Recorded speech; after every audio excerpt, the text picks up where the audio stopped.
Turning now to our From the Farm segment, our ag reporter Stu Ellis is joining us in studio. All right, good morning, Stu. I'm curious, when the White House imposes tariffs on products imported from Mexico and Canada, what happens to farmers? Good morning. Well, farmers have seen the president career into this tariff issue, and he was told in the speech the other night to Congress, farmers were told to have fun, but that's not reality. China and Mexico, for instance, are imposing retaliatory tariffs against U.S. corn. Mexico's our largest corn customer, and the loss of that market is certainly not fun, says Joe Janzen, the University of Illinois farmdoc staff. I think so. I mean, I worry about this more for sort of, again, how long does this persist?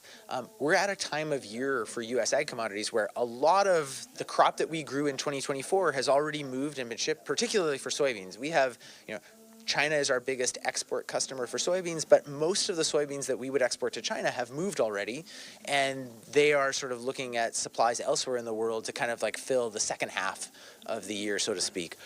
Now, So maybe in the short run, the pain is relatively limited, but in the long run, what does this mean for the export sales that we would expect to start to make? So we would expect China, Mexico, some of these other big buyers to come to us in the spring, May, June, July maybe, and say, yes, we're ready to buy next year's crop. And will they do that now?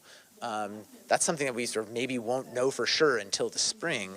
To what extent are they going to be in the market for U.S. commodities, given that they have to hop over this tariff barrier to do that? Mexico is our biggest corn customer, and in the last couple of years they've purchased almost 1 billion bushels. And at that point, if we lose that big customer and lose their big purchases, that really is going to erode corn price. That's it. I mean, it makes a lot of sense for the United States to sell corn to Mexico.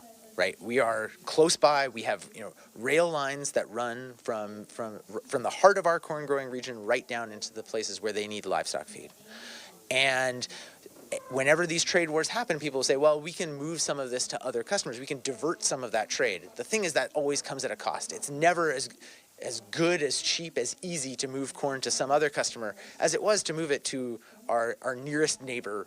And sort of a source of big demand. So we will see some trade diversion, but it's never as good and never as good for the market.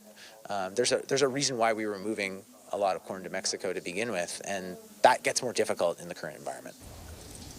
Janzen was one of many farmdoc speakers Tuesday when WILL Radio held its annual March agricultural event. All right, awesome. Thank you so much, Stu. Have a good weekend. You too. Well, you can, of course, watch this segment and all others on our website. Just head to WCIA.com.